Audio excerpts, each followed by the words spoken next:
A few years ago, my spouse, Phil, and I took our adult children on a rafting trip at the Nantahala River Gorge in North Carolina. Some of you are probably familiar with that river. The guide, the river rafting guide, his name was Lee. I say guide because, frankly speaking, there's no way in Hades I was going to get in a rubber raft to ride rapids with family members, even though one of the younger adult family members said, "Oh, I could navigate this river because I've been on rapids worse than this one before." Isn't it funny? We tell our children, "You can do anything, go, we're so proud of you." And then when they're young adults and they tell you they can do anything, we're like, "What?"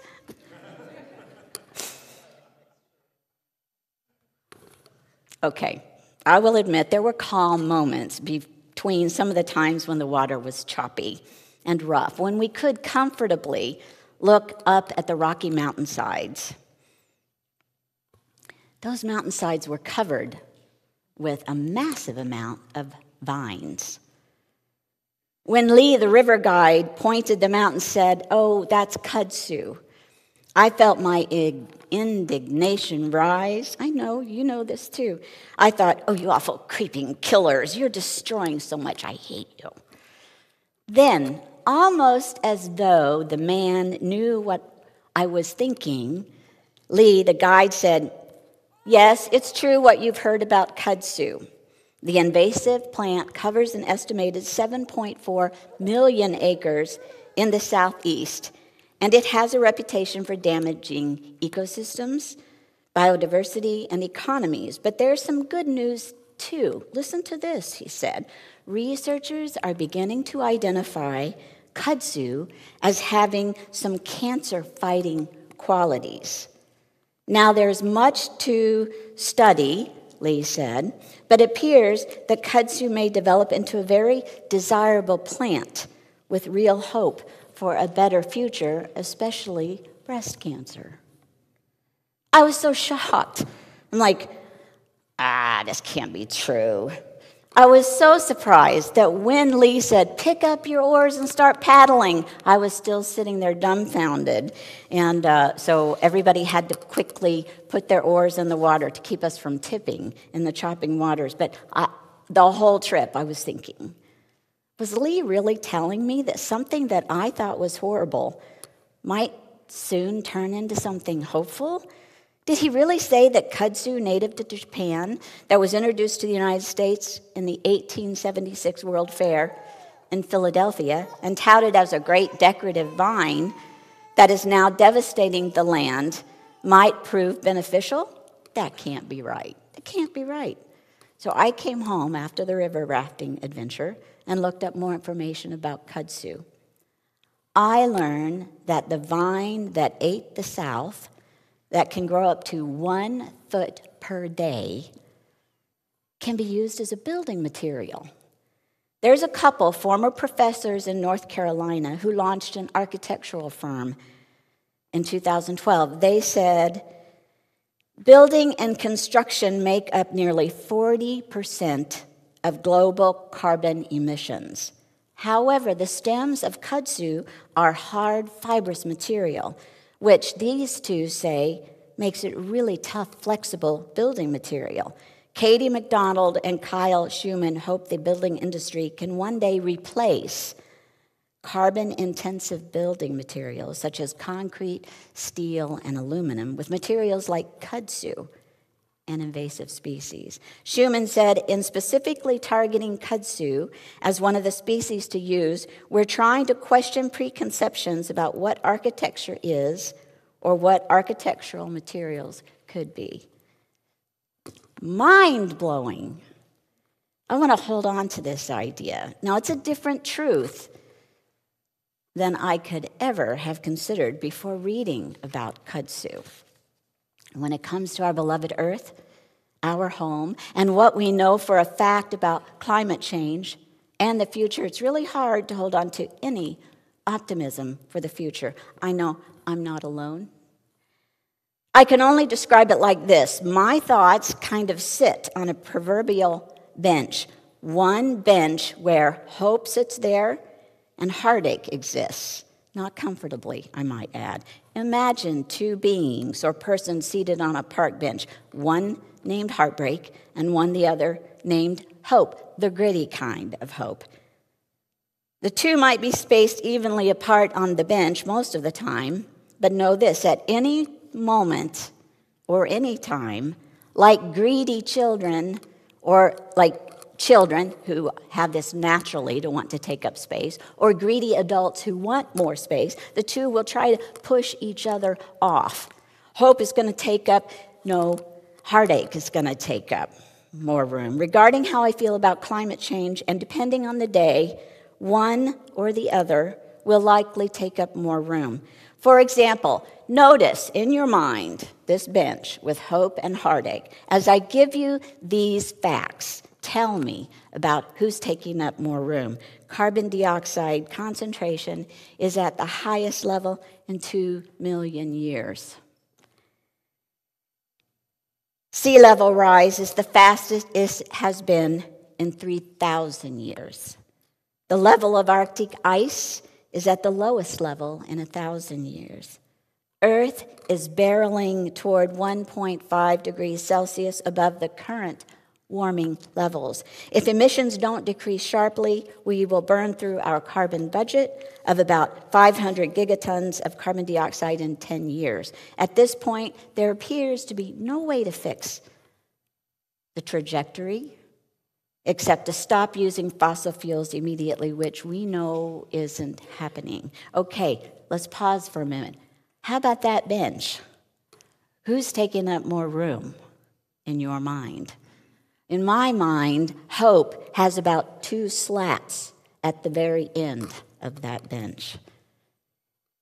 In an article by Jeremy Lent titled "The Alchemy of Heartbreak and Hope," he points out, it's impossible to face these realities head on without feeling your heart break. Speaking for myself, he said, when I have contemplated this human-made enormity, I've sometimes felt swallowed up in an infinite abyss of darkness. Is it any wonder that people turn away from facing these facts? They see some of these frightening headlines and they go back to Facebook or to TikTok or to Instagram, or they look for the latest political scandal. It's hard to pay attention to the facts. Jeremy continues, we live in a world designed to keep us numb, a culture conditioning us to deaden our feelings and adapt to the daily grind. And yet it's in that place of feeling the earth's injuries and noticing it together that we feel this way. That's when the alchemy changes. It's the cauldron of sharing our grief with our community, of gazing at it together and not looking away. That's when heartbreak turns to hope. Once Zen master Thich Nhat Hanh had what he called a deep conversation with nature about global warming. Meditating, he asked nature, do you think we can rely on you? The answer from nature, he said, came back as a question. Can I rely on you?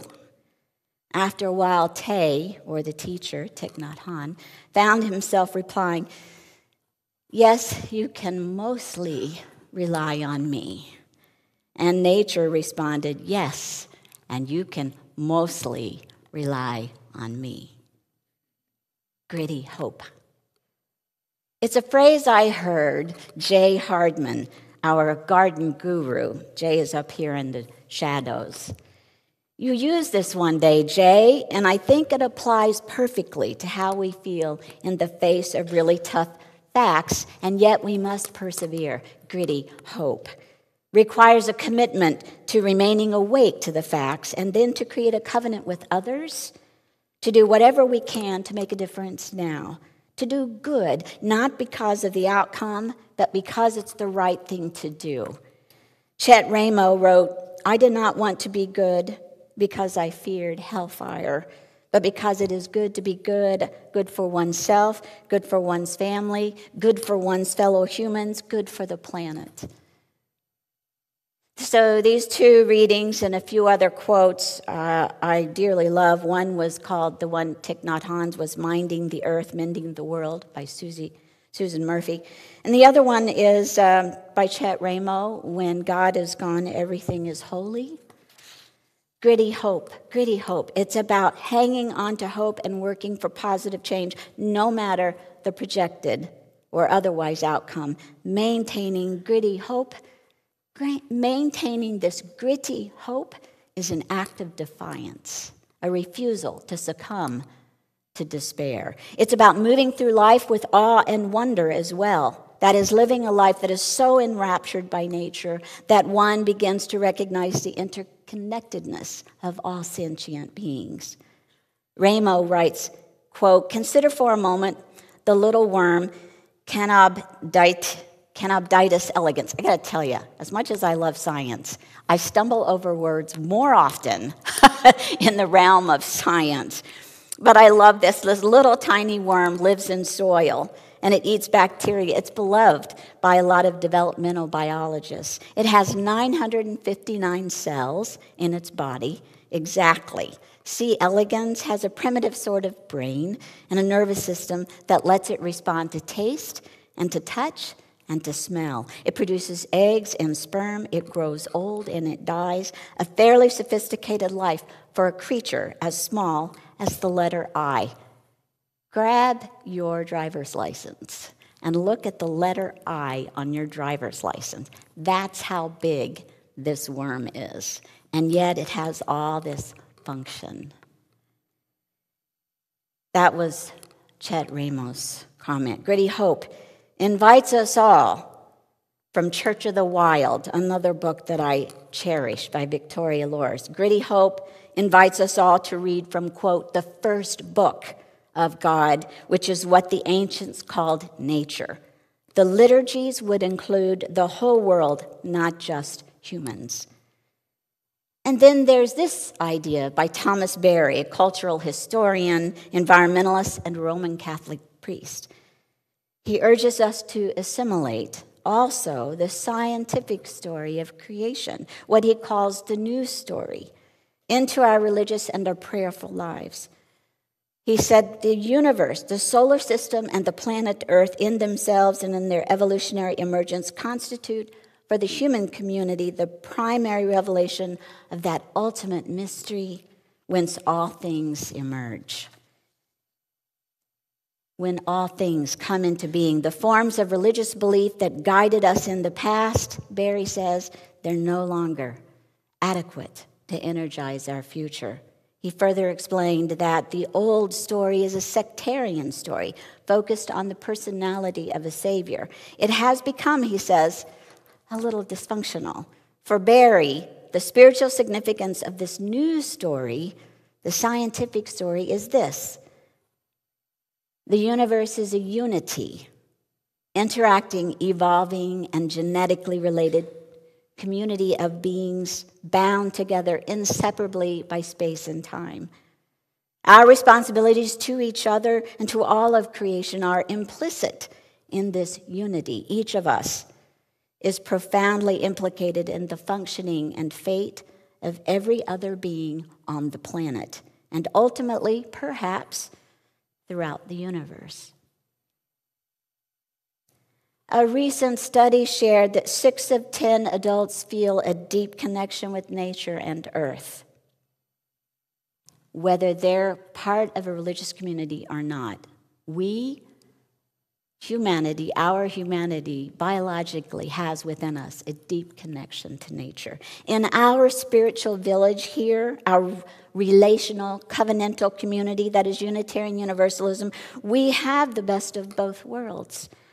We can maintain our connection with nature, and we can choose to become part of a community of faith that aspires to live our values. And when we say that we recognize interdependence, it means that we understand that what we do in our daily lives has an effect on the lives of others, complete strangers even in other parts of the world. It means that we intend to do something, and part of the doing is an expression of how we live our faith.